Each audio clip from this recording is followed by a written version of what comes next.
Hello students, જય સ્વામિનારાયણ બધાને. સહજાન વિદ્યાલય તરફથી ચાલતા ઓનલાઈન વિડીયો લેક્ચરમાં આપણે ધોરણ 11નું ચેપ્ટર 6નો અભ્યાસ કરીએ છીએ. તો લાસ્ટ કેટલાક વિડીયો લેક્ચરથી આપણે જુદી જુદી પ્રકારની એન્થાલ્પીનો અભ્યાસ કરીએ છીએ. એમાંની હવે આગળની અગત્યની એવી મોસ્ટ આઈએમપી આગળની એક્ઝામમાં પૂછાવા લાયક 3 માર્ક્સમાં લેટિસ એન્થાલ્પી. કઈ એન્થાલ્પી? Lattice enthalpy. બરાબર, 3 માર્ક્સમાં પૂછી શકાય તેવી છે, અગત્યની, ધ્યાન રાખી લેજો. તો ચાલો જોઈએ એમાં કે આયનીય સંયોજન છે એ કોઈ બી આયનીય સંયોજન, ધન આયન ઋણ આયન ધરાવતા સંયોજનને શું કહેવાય? આયનીય સંયોજન. તો આયનીય સંયોજનની લેટિસ એન્થાલ્પી, આયનીય સંયોજન છે તેની શું કીધું મેં? Lattice enthalpy. જ્યારે કોઈ આયનીય સંયોજન, જ્યારે કોઈ આયનીય સંયોજનનો કેટલો? તો કે 1 મોલ જથ્થો, 1 મોલ તેના આયનોમાં, તેના જે આયનો હોય ને, ધન આયન ઋણ આયન, એ આયનોમાં વાયુરૂપ અવસ્થામાં, આયનો પણ ખરા કેવા? વાયુરૂપ અથવા વાયુમય અવસ્થામાં વિયોજન પામે ત્યારે થતો એન્થાલ્પી ફેરફાર છે. ત્યારે થતો એન્થાલ્પી ફેરફાર છે. રિપીટ વ્યાખ્યા કરું છું. જ્યારે કોઈ આયનીય સંયોજનનો 1 મોલ તેના આયનોમાં, 1 મોલ તેના આયનોમાં વાયુમય અવસ્થામાં, 1 મોલ આયનીય સંયોજન હોય એ તેના આયનોમાં વાયુમય અવસ્થામાં વિયોજન પામે ત્યારે થતો એન્થાલ્પી ફેરફાર છે. દાખલા તરીકે જો વાત કરીએ તો NaCl સોલિડ, આ 1 મોલ જથ્થો છે, બરાબર. Na plus into Cl minus છે. હવે એના જે પણ આયનો હોય, કયા આયનો છે? ધન આયન રૂપે Na પ્લસ, ઋણ આયન રૂપે Cl માઇનસ. તો Na પ્લસ ગેસ વત્તા Cl માઇનસ ગેસ, બરાબર. તો એના જે પણ આયનો છે એ વાયુમય અવસ્થામાં વિયોજન પામે છે, એકબીજાથી દૂર જાય છે. તો આ દરમિયાન થતો જે એન્થાલ્પી ફેરફાર છે એ જ શું કહેવાય? Lattice enthalpy. તો ડેલ્ટા LAT, શોર્ટમાં લખો delta LAT H0 equal to plus, કે આયનોને દૂર કરવા, એમની વચ્ચેનું આકર્ષણ નાબૂદ કરવું પડે, અને એ માટે ઉર્જા આપવી પડે. એટલે ક્રિયા કેવી થઈ? ઉષ્મા શોષક પ્લસ 788 કિલો જૂલ પ્રતિ મોલ, બરાબર. તો પ્રયોગ દ્વારા, શાના દ્વારા કહું? પ્રયોગ દ્વારા લેટિસ એન્થાલ્પી સીધી રીતે, પ્રયોગ દ્વારા લેટિસ એન્થાલ્પી એ સીધી રીતે નક્કી કરી શકાતી નથી. ડાયરેક્ટ આપણે સીધી રીતે એને નક્કી કરી શકાતી નથી, બરાબર. એટલે ડાયરેક્ટ સીધી એને નક્કી કરવી કે ગણવી એ શક્ય નથી. આ કારણે તો આપણે તેને આડકતરી રીતે, એટલે આડકતરી, સીધી રીતે નહીં તો આડકતરી રીતે, તો આડકતરી પદ્ધતિનો ઉપયોગ કરી, શાનો?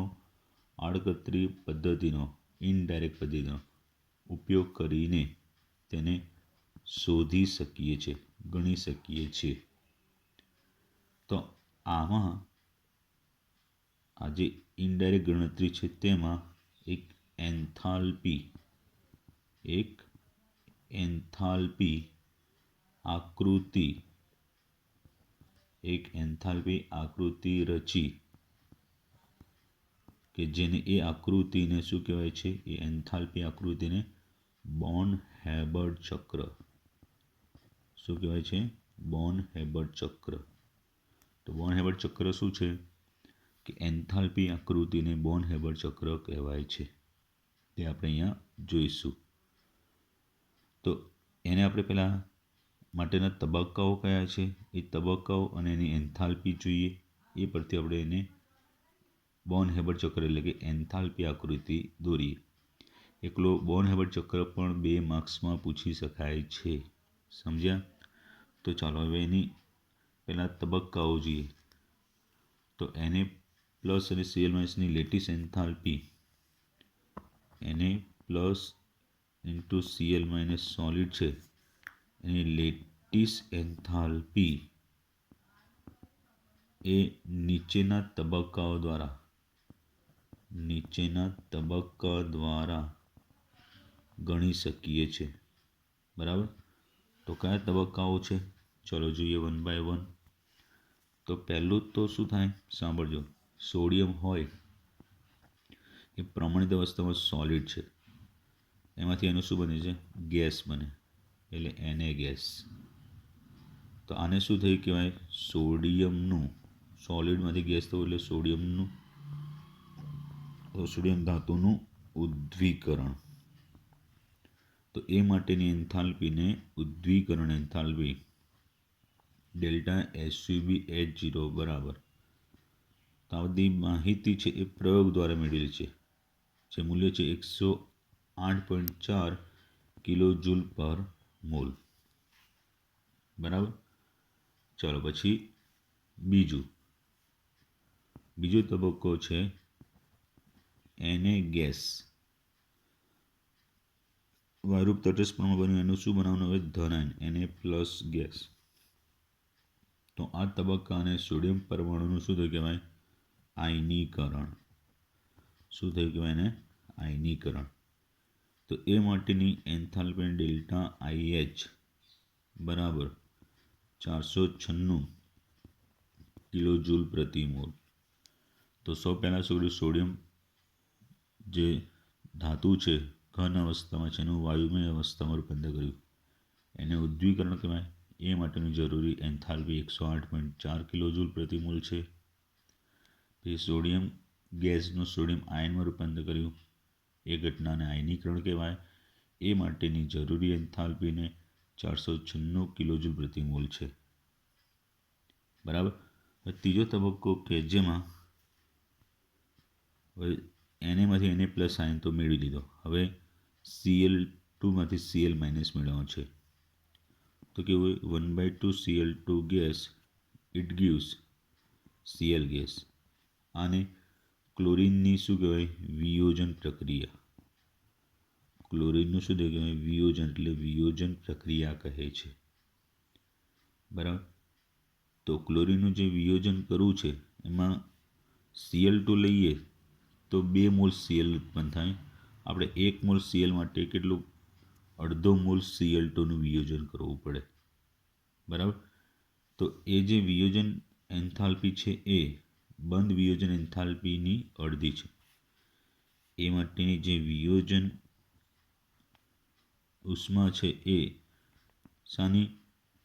તો કે જે બંધ વિયોજન એન્થાલ્પી છે ઉષ્મા કે એન્થાલ્પીઓ એ બંધ વિયોજન એન્થાલ્પીની અડધી છે, 1/2. બરાબર? તો આ પરથી 1/2 ડેલ્ટા ClClH0 ઇક્વલ ટુ 121 કિલોજૂલ પ્રતિ મોલ છે. બરાબર? ચાલો પછી આગળની વાત કરું તો એ મુજબ હવે Cl વાયુરૂપ પરમાણુ મળી ગયું. ચોથા તબક્કામાં કે વાયુરૂપ Cl પરમાણુ છે એ ઇલેક્ટ્રોન મેળવી, ઇલેક્ટ્રોન પ્રાપ્ત કરી વાયુરૂપ Cl ઋણ આયન બને. બરાબર? તો એને શું કહેવાય? ઇલેક્ટ્રોન પ્રાપ્તિ થઈ કહેવાય એ ઘટનાને. તો એ માટેની જે એન્થાલ્પી છે, ઇલેક્ટ્રોન પ્રાપ્તિ એન્થાલ્પી ડેલ્ટા EGH બરાબર, હવે ઇલેક્ટ્રોન પ્રાપ્ત દરમિયાન ઉર્જા મુક્ત થાય. અહીં સુધીના પહેલો, બીજો, ત્રીજો ઉષ્મા શોષક તબક્કા હતા. આ ઉષ્માક્ષેપક તબક્કો -348.6 કિલો જૂલ પ્રતિ મોલ. આવતી પ્રાયોગિક માહિતી પરથી એન્થાલ્પી નક્કી થયેલી છે, એટલે તમારે યાદ રાખી લેવાનું રહેશે. બરાબર?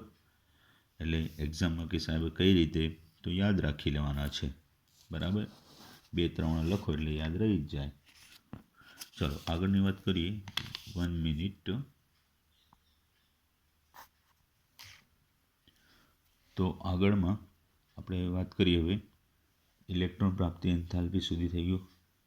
આયનીકરણ એન્થાલ્પી અને ઇલેક્ટ્રોન પ્રાપ્તિ એન્થાલ્પી વિશે તમે ચેપ્ટર 3માં સારી રીતે શીખેલા છો. રાઈટ? હવે પાંચમો તબક્કો એ થાય કે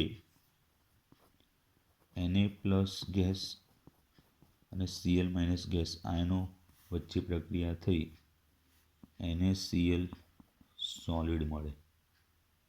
NaCl સોલિડ મળે છે. તો આને NaClનું શું થયું કહેવાય? સર્જન થઈ કહેવાય, અથવા તેની પ્રક્રિયા થઈ. તો એ માટેની પ્રક્રિયા એન્થાલ્પી ડેલ્ટા RH0 બરાબર, હવે સ્થાયી સંયોજન બને એના ઘટકોમાંથી, તો સ્થાયી થવા માટે ઉર્જાનો ઘટાડો કરશે. કારણ કે જેટલી ઉર્જા ઓછી હોય એટલું એ સ્થાયી બને. એટલે અહીંયા ઉર્જા મુક્ત કરે છે, જે છે -411.2 કિલો જૂલ પ્રતિ મોલ. તો આને આપણે આકૃતિ દ્વારા દર્શાવવું હોય તો સાંભળી લેજો. બરાબર? કે પહેલું જે છે એને સોલિડ પ્લસ 1/2 Cl2 ગેસ, આ રીતે હતું. તો પહેલું શું થશે કે એને સોલિડમાંથી શું બને છે? એને ગેસ બને છે. શું બને છે? એને ગેસ.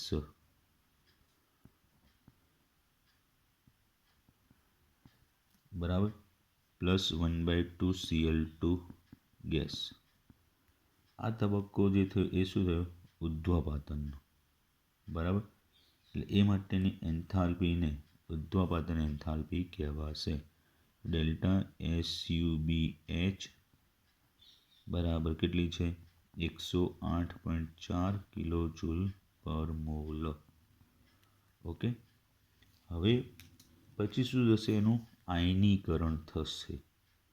શું થાય છે? એનું આયનીકરણ. બરાબર? આ પહેલો તબક્કો શું થયો? તો ઉર્ધ્વપાતન, ઉદ્દીકરણ. બીજો તબક્કો શું થાય છે? આયનીકરણ. શું થાય છે? આયનીકરણ. તો એ આયનીકરણ માટેની એન્થાલ્પીને શું કહીશું? આયનીકરણ એન્થાલ્પી ડેલ્ટા IH0. બધી પ્રમાણિત અવસ્થામાં છે એટલે બધે માથે 0 ચાંદલો કરવાનો. બરાબર? બરાબર એ છે +495.6 કિલો જૂલ પર મોલ. ઓકે. તો એ માટેને Na+ ગેસ વત્તા 1/2 Cl2 ગેસ. ઓકે. તો આયનીકરણ થયું. હવે Cl2 જે છે એ Cl2નું Cl ગેસમાં રૂપાંતર થાય. એટલે હું એની તરફ એરો બતાવીશ. Cl2નું Cl ગેસમાં રૂપાંતર થાય.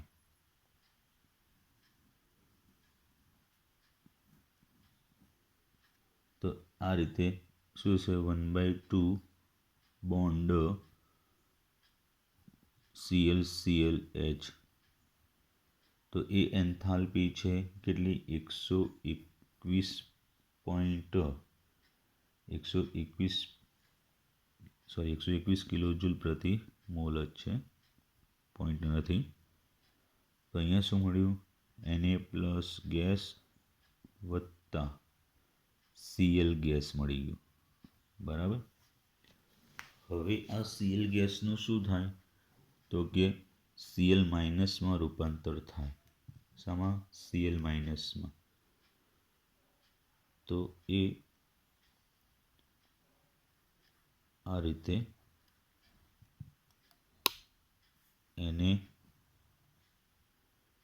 પ્લસ ગેસ વત્તા Cl માઇનસ ગેસ. તો એ દરમિયાન જે ઇલેક્ટ્રોન પ્રાપ્તિ એન્થાલ્પી થશે ડેલ્ટા EgH બરાબર તો -348.6 કિલો જૂલ પ્રતિ મોલ. રાઈટ. હવે આજે Na પ્લસ અને Cl માઇનસમાંથી આ નિર્માણ થાય. શાનું નિર્માણ થાય? NaClનું. શાનું નિર્માણ થશે? NaClનું. આ બી નીચે તરફ એરો, અહીંયા એરો નથી આવતો, હજુ નીચે જ જશે અને પછી આ ખોટો લંબાઈ ગયો છે અહીંયા સુધી. બરાબર. આ અહીંયા સુધી આવશે તો આ ડેલ્ટા RH થશે. આ બે પ્રક્રિયા થઈને શું બને? તો કે NaCl બને. NaCl solid. બરાબર. આ ખરેખર NaCl સોલિડમાંથી લાવવાનું છે. આ બી NaCl સોલિડ અનુબંધ બને.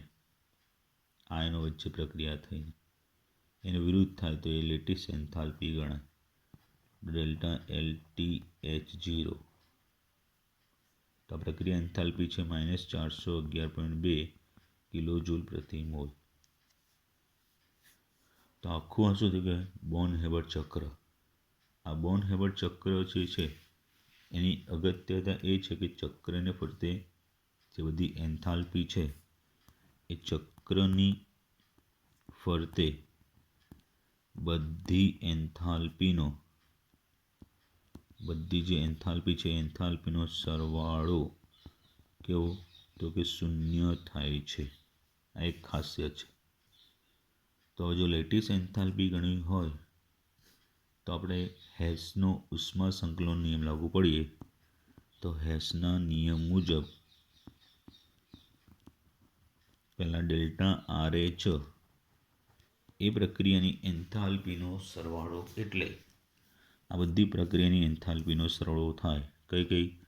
તો ડેલ્ટા SUBH0 વત્તા ડેલ્ટા IH0 વત્તા 1/2 ડેલ્ટા CClH0 વત્તા ડેલ્ટા EgH0 વત્તા delta lattice H0.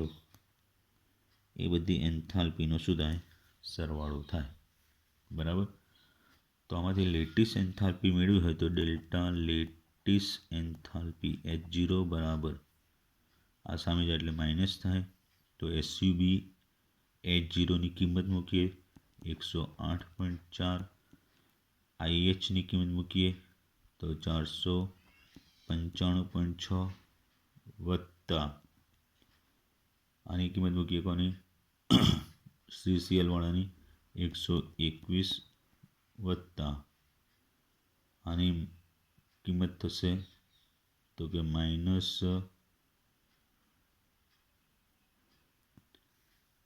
Delta EGH. એ ડેલ્ટા EGHની કિંમત કેવી છે? માઇનસ છે. માઇનસ કેટલી? તો કે 348 છે ને, એટલે -348.6. હવે આનું મૂલ્ય જે છે એ આ બાજુ આવશે એટલે માઇનસ થશે. એનું મૂલ્ય ઓલરેડી પાછું -411.2 માઇનસ સુધી જાય પ્લસ થઈ જશે. બરાબર. 411.2 અને 496 લઈ લેશો તો પણ ચાલશે. બુકમાં એ રીતે લીધું છે એટલે. બરાબર. તો એની ગણતરી કરશો તો તો એ 788 કિલોજૂલ પ્રતિ મોલ. આ રીતેની આડકતરી રીતે ગણતરી થાય છે, પ્રયોગ દ્વારા સીધી મળતી નથી. તો આની જે આપણે પ્રક્રિયા જે વાત કરી કઈ NaCl નું શામાં રૂપાંતર થાય છે Na+Cl ગેસ માઇનસમાં. તો એ પ્રક્રિયા માટે આપણે રિવર્સ વાત કરીએ છીએ, બરાબર. તો આ પ્રક્રિયા માટે ડેલ્ટા Ng, તો નિપોજનો વાયુ ઘટક 1 અને 1 એટલે 2, પ્રક્રિયકનો વાયુ ઘટક તો 0 જ કહેવાય એટલે 2 આવશે. તો આપણે સૂત્ર યાદ આવે તો ડેલ્ટા H બરાબર delta U plus delta Ng(RT) યાદ આવ્યું. તો delta U equal to delta H minus delta Nની કિંમત મૂકીએ આ બાજુ આવે ને એટલે માઇનસ થાય, ડેલ્ટા Nની કિંમત 2 એટલે -2RT. એટલે આંતરિક ઉર્જાની જે આંતરિક ઉર્જાનું મૂલ્ય જે છે એ શાના કરતાં જે એન્થાલ્પી છે એના કરતાં 2RT જેટલું ઓછું છે, બરાબર. આંતરિક ઉર્જા એ 2RT એન્થાલ્પી છે એના કરતાં 2RT જેટલી ઓછી છે, બરાબર. આપણે હવે એને એ જે ઉર્જા છે એને શા તરીકે તો કે લેટિસ એન્થાલ્પી તરીકે ઉપયોગ કરીએ છીએ, એને લેટિસ એન્થાલ્પી તરીકે ઉપયોગ કરીએ રજૂ કરી શકીએ. તો હવે લેટિસ એન્થાલ્પી પરથી દ્રાવણ એન્થાલ્પીની ગણતરી કરવી હોય તો દ્રાવણ એન્થાલ્પીનું સૂત્ર ખ્યાલ છે ને, ડેલ્ટા સોલ્યુશન H0 બરાબર ડેલ્ટા લેટિસ H0 વત્તા ડેલ્ટા હાઇડ્રેશન જલીયકરણ એન્થાલ્પી H0. તો NaCl માટે લેટિસ એન્થાલ્પી તો આપણે એ રીતે રજૂ કરી, બરાબર. કેટલી આવી 788. એની હાઇડ્રેશન એન્થાલ્પી જે છે એ તો કે -784 કિલોજૂલ પ્રતિ મોલ છે, પ્રયોગની માહિતી પરથી છે આ. તો ચલો હવે એની લેટિસ એન્થાલ્પી 788 વત્તા અને -784 એટલે કેટલી હશે +4 કિલોજૂલ પ્રતિ મોલ થશે. તો NaClનું વિલયન કરવા માટે ઘણી ઓછી ઉષ્માની જરૂર પડે છે. NaCl છે એના વિલયન એટલે કે ઓગળવા માટે ઘણી ઓછી ઉષ્માની જરૂર પડે છે, બરાબર.